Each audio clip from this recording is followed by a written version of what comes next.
Tout le monde a des objectifs dans la vie, que ce soit perdre du gras, que ce soit faire un avancement de carrière, que ce soit être plus épanoui dans son couple. Bref, tout le monde a à un certain point un ou des objectifs. Mais si on est honnête entre nous, c'est pas un grand pourcentage de gens qui réussissent à atteindre leur but, quel que soit leur but. Dans cette vidéo-ci, tu vas découvrir le facteur qu'on ne parle presque jamais qui va affecter inévitablement la constance. Et c'est la constance qui fait en sorte qu'on a de la difficulté à atteindre un but, la persévérance, la détermination, peu importe. Là. Il y a un facteur qui l'affecte directement et la science est assez claire là-dessus. Et non, ça n'a pas rapport avec nécessairement la motivation qu'on parle dans toutes les vidéos. Aujourd'hui, on sort brièvement. Ça va y toucher, là, mais ce n'est pas la motivation dont on va parler aujourd'hui. Aujourd'hui, on va vraiment regarder ce que les chercheurs ont vu qui différenciait les gens qui atteignaient leurs objectifs, qui progressaient vers leurs objectifs versus d'autres qui stagnaient, qui se décourageaient, voire même qui arrêtaient. Et on va surtout voir comment tu peux appliquer la méthode REI pour atteindre tes objectifs, peu importe c'est quoi tes buts. Pour ceux qui ne me connaissent pas, mon nom c'est Hugo Le Cavalier, je suis naturopathe et étudiant en psychologie et je sors 2 épisodes de podcast par semaine sur la transformation physique et la psychologie ou un mix des deux. Comme aujourd'hui, on va parler absolument de psychologie. Tout le monde a des objectifs dans la vie. C'est comme, ah, j'aimerais ça. Tu sais, peu importe t'es où là, dans la vie, là, que tu sois aux études, que tu sois sur le marché du travail, en couple, pas en couple, tout le monde a quelque chose. C'est comme, ah, moi, j'aimerais ça. Moi, j'aimerais ça, telle affaire. Moi, j'aimerais ça être en couple. Moi, j'aimerais ça améliorer ma relation de couple. Moi, j'aimerais ça faire plus d'argent. Moi, j'aimerais ça avoir tel poste. Moi, j'aimerais ça avoir un doc.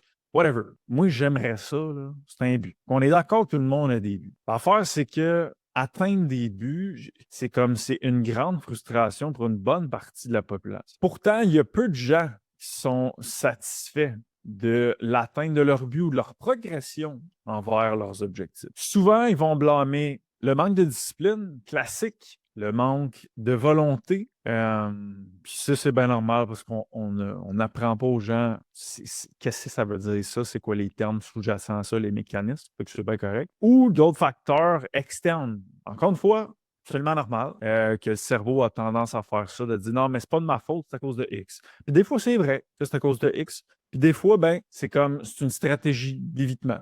Puis c'est normal, parce que quand on n'a pas nécessairement la pogne sur comment faire pour avancer, le cerveau n'a pas le choix de trouver des façons d'éviter une certaine douleur à soi-même. Et donc, c'est là qu'il va faire comme ah non, c'est à cause de ça, c'est pas à cause de toi. Fait que c'est normal, c'est bien correct. Mais c'est souvent ça qu'on va entendre. Facteur externe, manque de volonté, manque de discipline, manque de motivation, j'ai pas assez persévéré, c'était pas fait pour moi, toutes ces affaires. Puis, on parle souvent du facteur motivationnel, fait que vous avez en masse de stock là-dessus dans les autres podcasts, mais rarement on parle du facteur émotionnel à travers atteindre nos buts. La question, c'est est-ce que la manière dont tu gères tes émotions a un impact sur l'atteinte de tes buts au niveau entrepreneuriat, au niveau ta carrière, au niveau de ta réussite dans tes études, au niveau de la réussite dans ton couple, au niveau de la réussite à tomber en couple, au niveau de la réussite, whatever quoi t'aimerais faire dans ta vie. Est-ce que la façon dont tu gères tes émotions a un impact? Parce qu'un but, c'est comme si toute la même affaire. Hein. C'est comme il y a des affaires qu'il va falloir que je fasse, puis ils vont pas toutes me tenter, puis il va falloir. C'est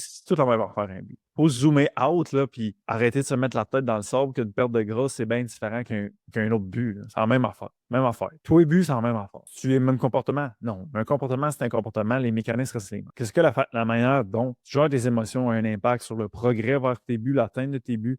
C'est exactement ce que cette étude-là a voulu regarder. Dans l'étude, on parle de 255 participants sur 10 semaines, donc 2 mois et demi. Il y avait une panoplie de gens, donc il y avait des hommes, il y avait des femmes, il y avait des hommes qui étaient aux études, il y avait des femmes qui étaient dans leur carrière, il y avait des femmes qui étaient aux études, bref, études universitaires, là, tout le monde est majeur et vacciné.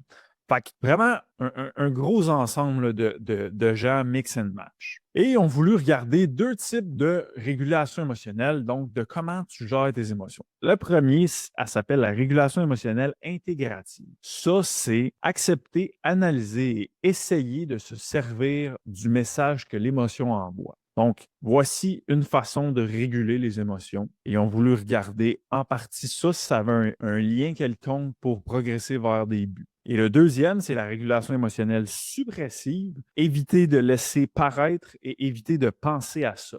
Donc, de l'évitement. La nourriture, les réseaux sociaux, l'alcool ou la drogue, ça nous sert en partie pour éviter ça. Donc, deux façons, régulation intégrative, régulation suppressive. Je ne vais pas parler de même parce que ce n'est pas mon langage que je suis habitué. Donc, moi, on gère nos émotions, puis on les évite. Okay? Mais si je le mets en langage scientifique, c'est régulation intégrative, régulation suppressive. Au début de l'étude, ils ont demandé aux gens, c'est quoi vos buts? C'est comme si toi, moi, n'importe qui, on s'en va là avec notre petite voiture. C'est comme, hey, c'est quoi tes buts, mon chum? Là, on dit, ah, j'ai ça, puis j'ai ça, puis j'ai ça. Puis dans l'étude, là, les objectifs, j'ai les chiffres devant moi. Académique, 49% des gens ont cité ça. Donc, encore là, il y a des étudiants universitaires. Financier, 18%. Émotionnel, 13. Forme physique et santé, 11%. Donc, la perte de gras, la prise de masse, ça rentre là-dedans. Autre type d'amélioration personnelle, 9%. Et un coup que on joue le jeu, là, on s'est présenté là, on a dit voici mes objectifs. À chaque 2 semaines,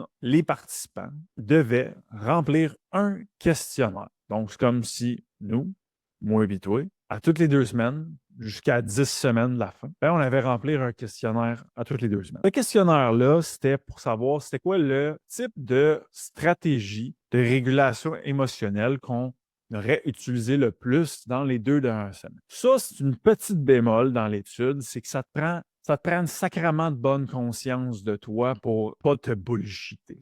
Okay? Parce que quand un cerveau est évitant, il peut aller jusqu'à éviter de voir qu'on évite. Puis je vous le dis, je vois ça beaucoup, beaucoup, beaucoup, beaucoup. Ça, c'est quand c'est rendu qu'on veut se le cacher à nous-mêmes et qu'on s'en rend même plus compte. Et Chris, c'est dangereux. Fait que, petit démo dans l'étude, je pense que les résultats qu'on a vus seraient encore pires si on avait eu encore plus de précision. Puis c'est ça, là, la psycho, c'est une science, il y a une science molle qui appelle comme ça reste que c'est auto-rapporté, etc.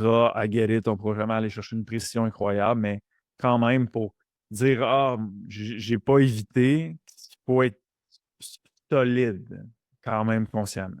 Fait que bravo à ceux qui ont fait l'étude parce que ils ont quand même, j'ai l'impression qu'ils ont quand même répondu de façon très honnête. Mais quand même, à toutes les 2 semaines, c'est quoi tu as utilisé comme type de régulation? Plus évitante ou plus intégrative? Je vous lis les questions un peu là, telles quelles, c'est pour ça que je vais les lire. Exemple. Au cours des 2 dernières semaines, lorsque j'ai ressenti des émotions négatives à propos de mon objectif, j'ai essayé de comprendre pourquoi je me sentais ainsi. Ça serait plus intégratif, plus j'essaie de la gérer.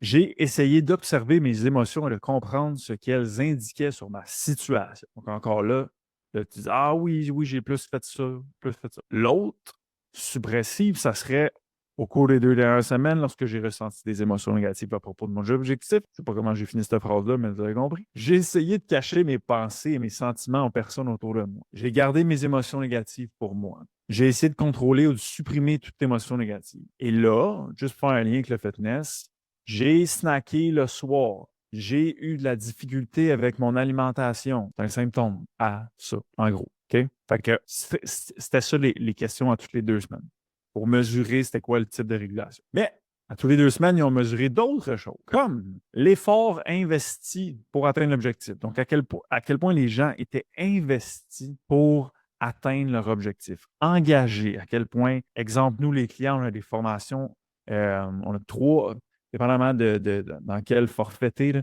mais mettons, dans le Evo 360 plus, tu as 3 formations par mois, 2 à 3 par mois. Okay, donc, mettons qu'on mesurerait ça chez nos clients, là, à quel point les gens vont les écouter, vont être impliqués, vont s'engager. Donc, l'effort investi pour atteindre un but. Ils ont mesuré également l'humeur dépressive liée à l'objectif. Puis l'humeur dépressive, là, c'était à quel point les gens se sentaient découragés, à quel point ils ont rencontré des obstacles, Donc, cette espèce de, hey, mettons qu'on le met une paire de poids, ça avance pas, je sais pas quoi faire, comment je règle ça, OK? Ils ont mesuré ça aussi. Et le dernier, ils ont mesuré à toutes les 2 semaines le progrès vers l'objectif. Donc, si je reviens là au tout départ, là, on arrive là, c'est quoi mes buts? Je veux perdre 25 livres. Fantastique, fantastique, parfait. À chaque 2 semaines, hey, as-tu vécu des émotions négatives face à tes objectifs? T'as-tu si, comment tu les as régulés? Parfait, parfait. À quel point tu t'es investi en termes d'efforts, tu été impliqué, engagé? Parfait, parfait. À quel point tu te sens découragé? As-tu rencontré des obstacles? Tu trouves ça difficile? Sais-tu comment les régler?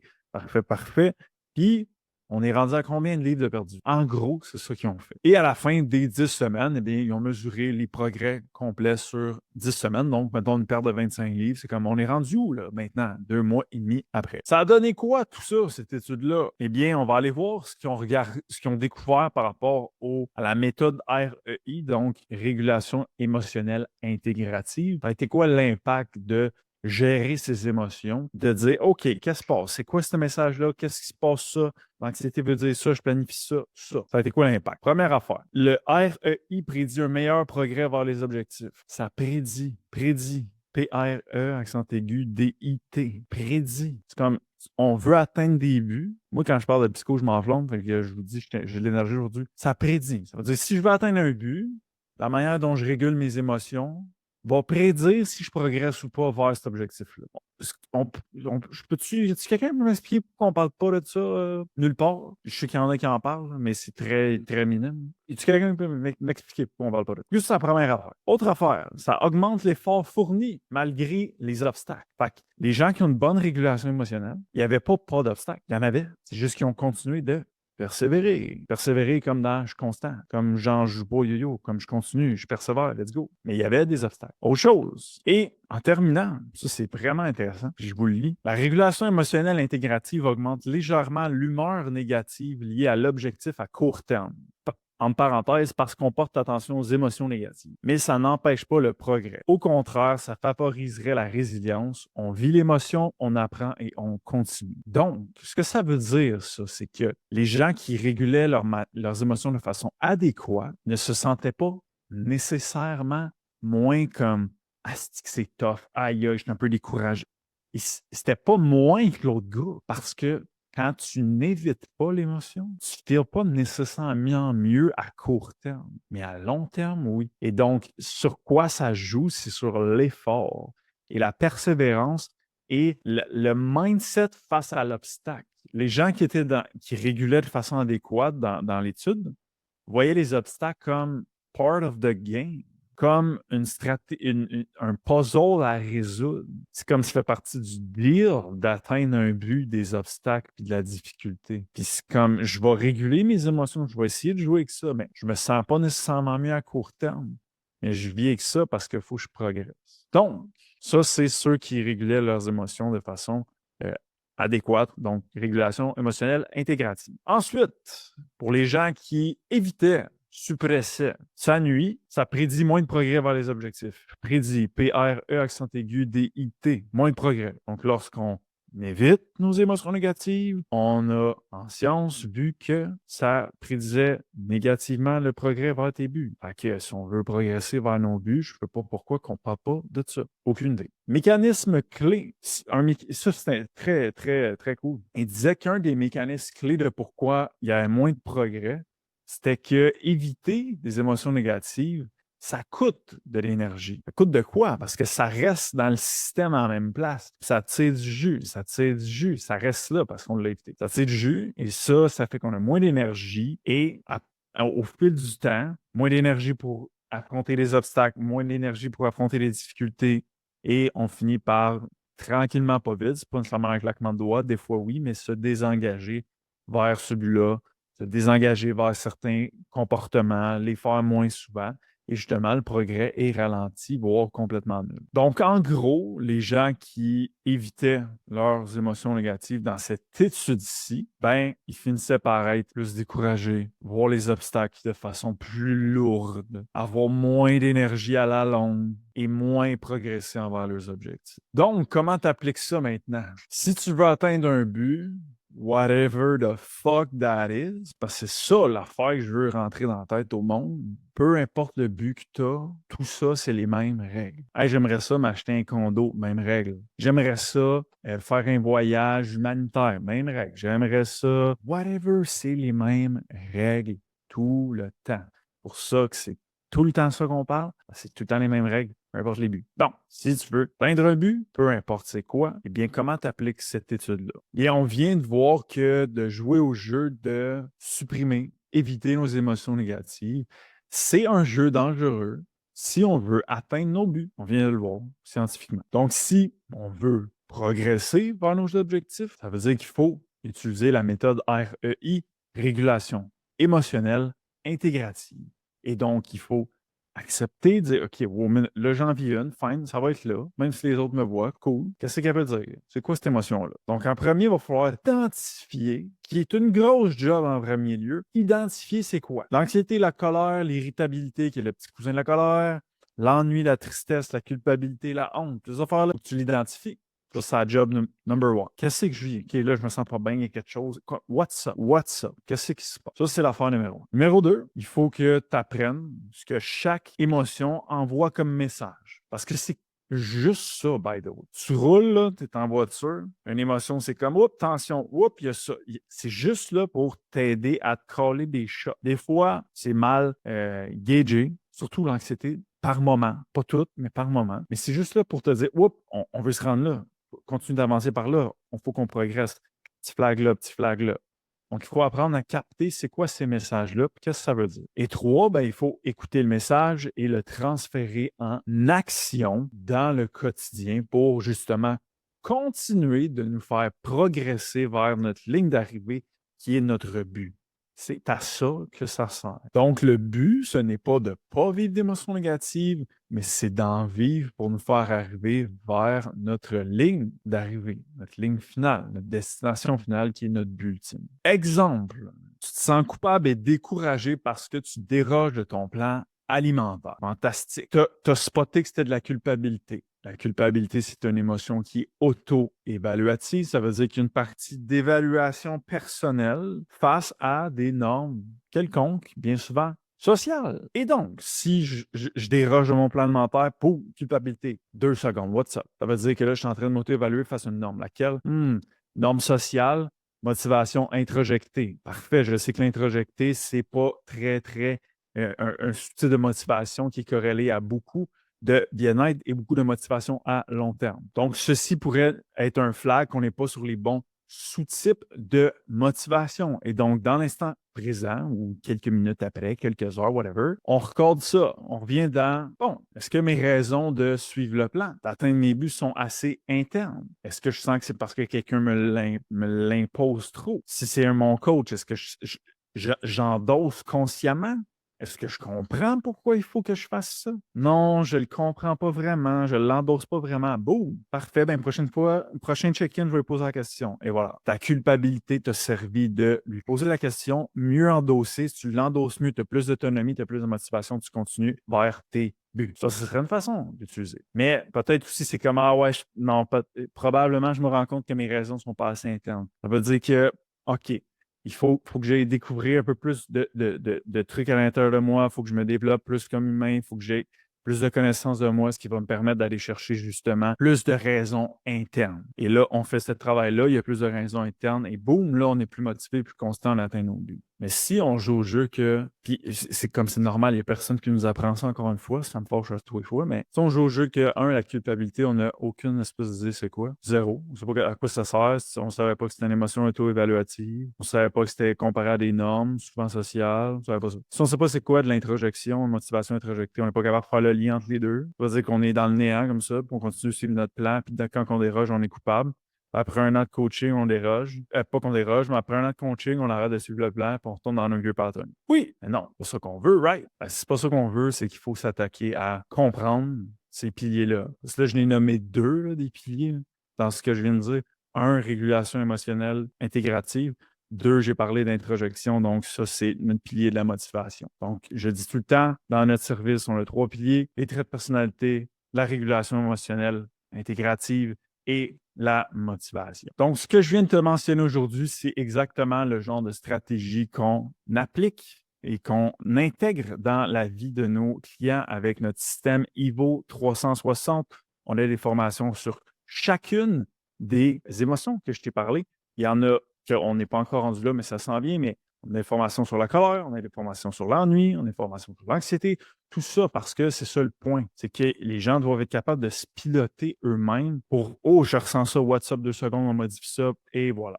Puis dans l'étude, j'en ai pas parlé parce que je voulais pas overwhelm le monde, mais ils ont dit que lorsqu'on régulait nos émotions de façon intégrative, ça augmentait les 3 besoins de base de la motivation. Et donc, on avait plus de motivation et c'est les 3 besoins de base du bien-être également, donc plus de bien-être. Donc, si jamais ça vous intéresse de savoir comment on intègre ça, ce système IVO 360-là, dans la vie de nos clients pour les aider à perdre du gras, mais à rester constant, à ne pas reprendre ce poids-là, puis à upgrader leur qualité de vie au grand complet. Dans la description, il y a un lien où je t'explique tout ça. Et nous, on se revoit dans un prochain podcast lundi à 6 h. Bye tout le monde.